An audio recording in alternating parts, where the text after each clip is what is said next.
join us by the fireside for our evening tales of true life's strange experiences with things that lie beyond the veil of the known and into the misty depths of the mysterious and unknown.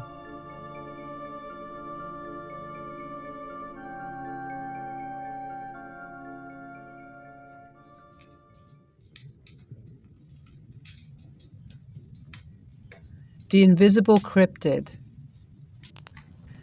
I live in South Carolina, and it's a small town in the country.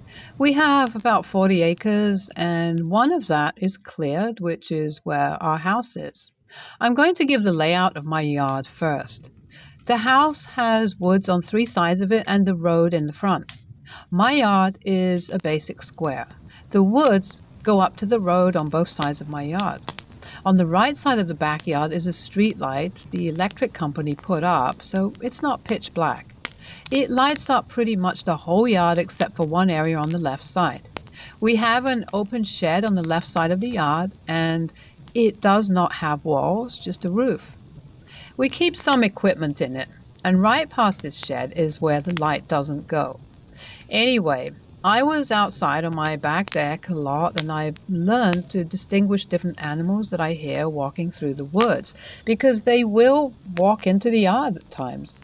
I kind of made a game out of trying to figure out what was walking. Obviously, if it didn't come into the yard, I wouldn't know what it was, but after listening to the animals for years, I learned what was moving around. Most common visitors are rabbits, foxes, deer, possum, and the occasional coyote. They all sound different walking in the woods. The woods have game trails, and I know where most of them are near my yard. You can't really walk freely through the woods because off of the game trails there are these god-awful vines everywhere. These vines have thorns, big thorns, and if you want to go somewhere off the game trails, you have to take something to cut the vines with. Well, one night, I happened to be sitting on the back deck, and I heard something that was really big in the woods. It was to my right. I've never heard anything like that. It was just moving at a pretty good pace, and it just sounded huge. It wasn't moving at a full run, but it was more like a very fast walk. I could tell this thing was just, massive. I could hear the pound of its footsteps. That's how big it was. It was breaking branches left and right, and I didn't think it was on a game trail because of the breaking of the branches, actually. The game trails don't really have a lot of branches crossing over them unless they are high up. None of the game trails parallel the wood line. They are kind of more horizontal, going deep into the woods. This thing was moving parallel to my yard line. My heart started racing as I listened to it. I'm like, what the hell is this? This thing travels down the right side and then turns and travels in the woods in front of my deck and starts coming up the left side of the woods. I still can't see it, but I can hear it. My deck is a lot closer to the woods on the left side than the right side. All the branches just started popping constantly, and I was really scared at this time. But of course, I didn't go back in the house. I wanted to know what the hell this was. So this thing stopped in the woods over by the shed where I couldn't see it. Anywhere else in the yard, I would have been able to see it. But no, it had to come out in my blind spot. I knew it had stepped into the yard. I could hear the heavy footsteps, but not the crunch of pine straw anymore. When this thing stepped into the yard, I could hear the heavy breathing too. Then it made like this very loud exhale, growl type of noise. And that's when I said, "Oh, hell no," and I ran inside. That noise it made was awful. It was only about 30 foot from me by that time. I ran inside and I jumped in the bed with my husband. That is probably the most scared I have ever been. The next day, I went over to where I knew it had come out of the woods from. I didn't see any prints, but I did see a lot of torn branches, and some of those vines were pulled out of the ground. I didn't go very far in the woods to investigate. I was still on edge from the night before. To this day, I have no clue of what that thing was. We don't have bears here. I think the closest bears are about 2 hours away. And this thing just seemed bigger anyway. It could have been a wild boar. If it was, it had to be the size of Hogzilla. Usually, you know if you have those around, and I have never seen any around here anyway, nor the damage that they're known for. The only thing I know for sure is that it was really, really heavy. I say heavy because of the pounding footsteps. It had to have some serious weight to it. I mean, God, this thing, it sounded like it was bigger than an elephant. About 3 months before this happened, by the way, my son and my nephew had gone to fish. It's about a quarter of a mile from the house, and they were about 10 and 12. We were outside doing this family cookout, and all of a sudden I heard my son hollering, "Mom! Mom!" So I took off in the direction of the pond with my sister behind me. I thought maybe someone was hurt. We meet up with them, and you could tell they were scared. My son told me that they saw something white step out of the woods. My son was shaking. He said, "Mom, it looked kind of like a man, but it wasn't a man." They wouldn't even come with the adults to go back and get their fishing rods and tackle boxes. We did some investigating because if there was a man, he was trespassing. But we couldn't find anything, no traces of anything. I know kids make stuff up, but faking that kind of fear, I don't think so. I don't know if the two incidents are related, but they were both really, really creepy, and my feeling is that yes, it's probably the same creature. So the question is, what was it?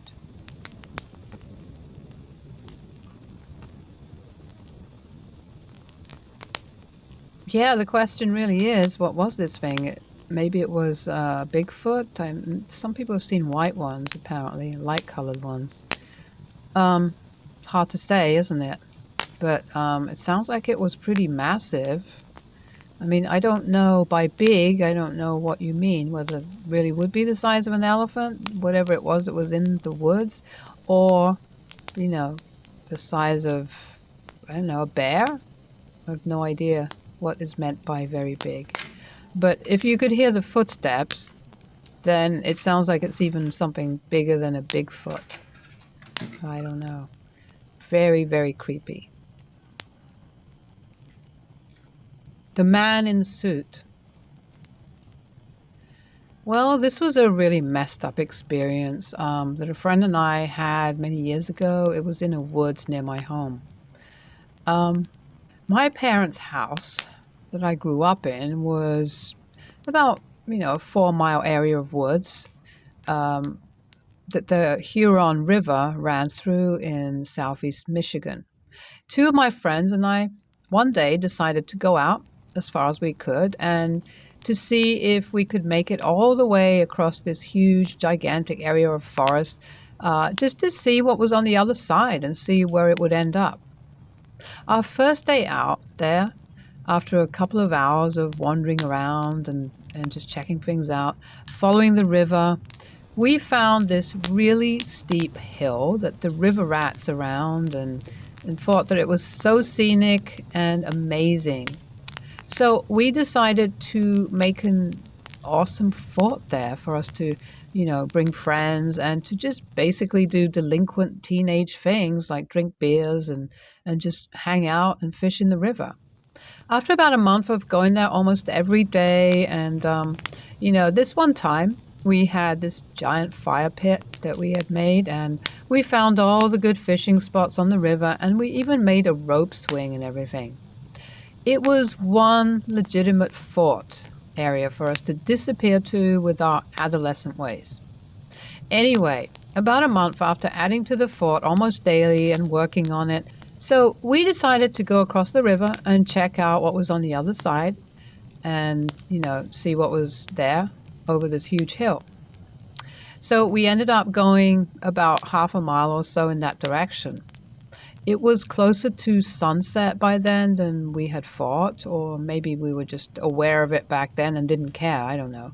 But as it became dark, we realized we were completely lost and had no idea where we were. This happened about 17 years ago, before we had cell phones. My friends and I started to worry that our parents were going to get really mad at us because we told them we would be home by 9 p.m. After another 2 hours of wandering around, we were still just as lost, and I had absolutely no idea which direction to go in, and my friend started to think that we were going in circles. Here is where it gets really messed up, and I'll do my best to try and describe exactly what happened next. As me and my two friends were coming down the other side of a hill, we were arguing about which way to go and who was right or wrong and what we were going to do. When we got to the bottom of the hill, the forest opened up into a clearing with some taller weeds and cattails and a few tree stumps that were about 6 feet tall or so. I will never forget this next part. I was looking at my one friend next to me, explaining that we need to head in the other direction. And as I was talking to him, I noticed that one of the what looked like tree stumps, about 20 feet beyond him, moved. I instantly jumped, thinking that maybe it was a deer or God knows what. They both jumped as well and looked to see what I was staring at. And we then realized that it wasn't a deer or a bear or anything like that. Nope. It was a guy standing there in a suit. Just standing there. He had a tie and everything on. When I had noticed him move, it was because he was turning to face us, and he was just standing there, still staring at us. And he didn't say a word. We were so freaked out that we just took off running as fast as we could, and about 20 seconds later, when we got back to the top of the hill we had just come down, my friend stopped us and turned around and started telling us to be quiet, and he called out to the guy. He said, "Hey, what are you doing? Do you know how to get back to generic road name Boulevard?" The guy didn't respond. He instead turned slowly and looked out in another direction and just stood there without moving. About maybe another 30 seconds went by with us talking in panicked, hushed whispers, with one of my friends begging us to start running again.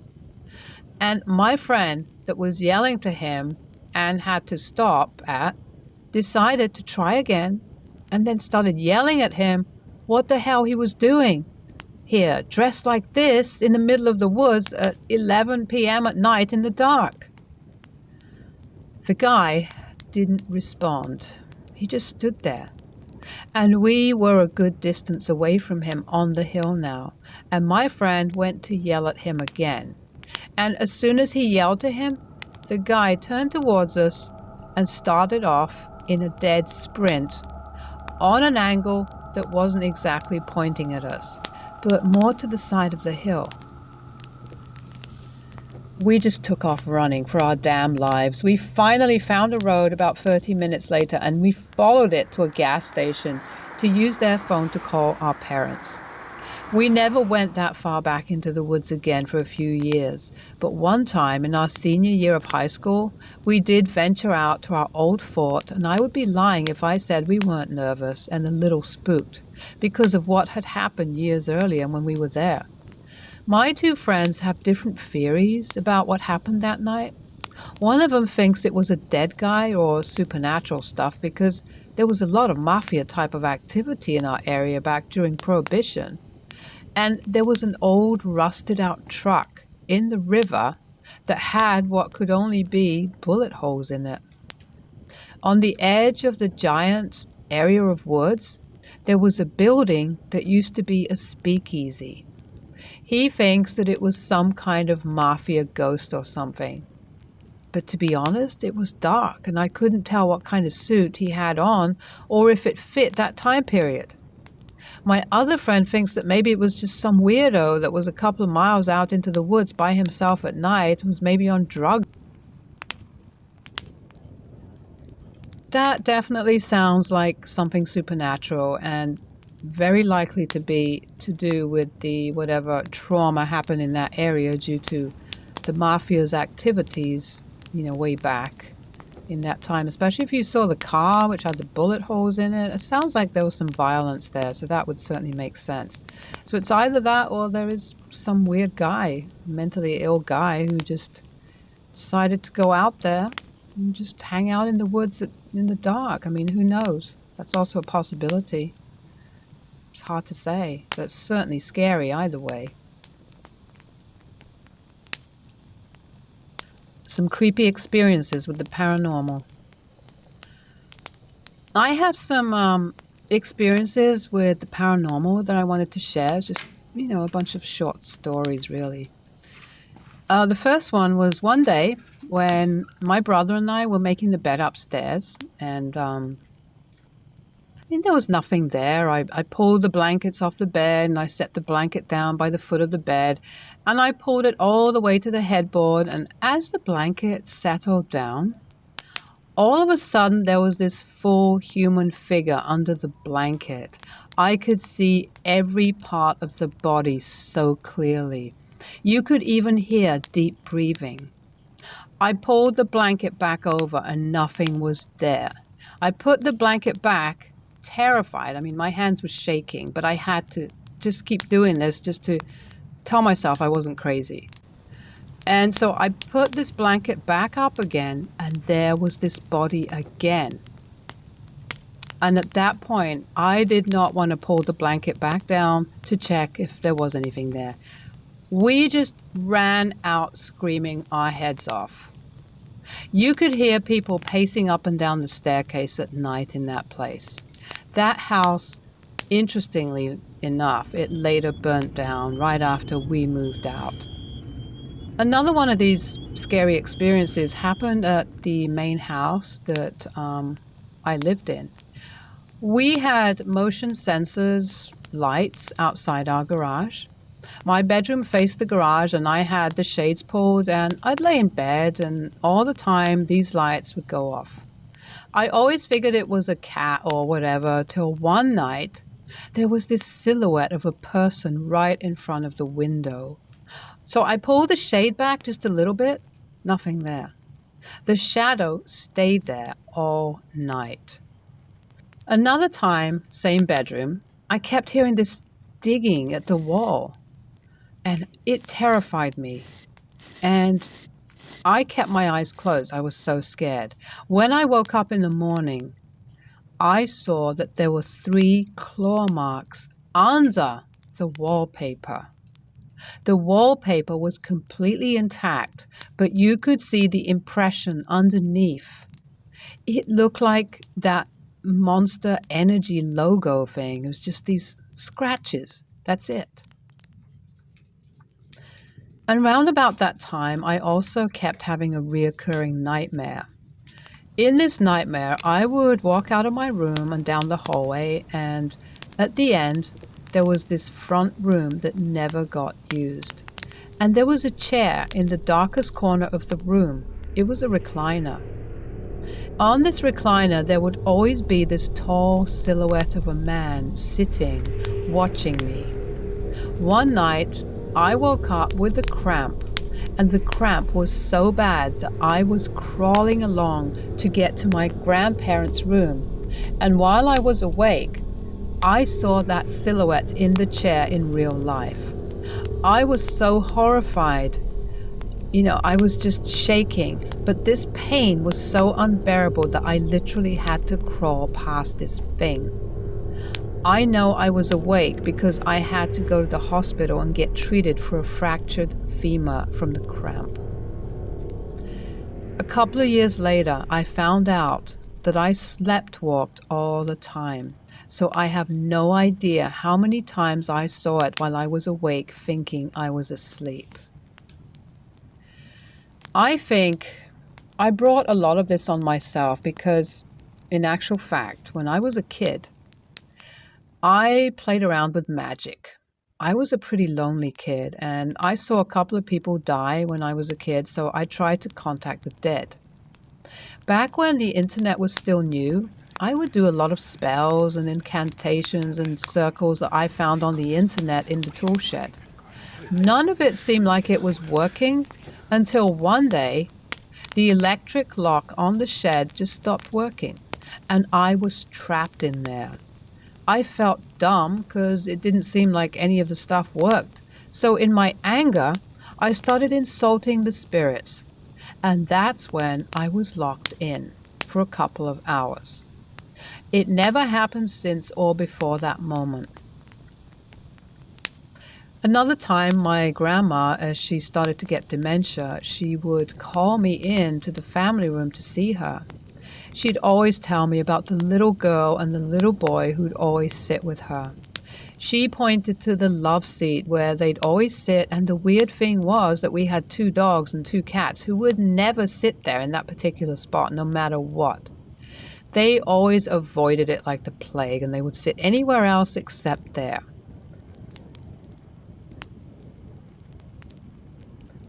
I do wonder if it's actually the same entity, the same spirit that has been following you around from one place to the other, and that the haunting is not the places themselves, but, you know, possibly you, because when you were a kid, if you were playing around with magic, then this definitely sounds like some kind of uh, malicious entity that has been following you around since then, that you brought into the world through your incantations and things.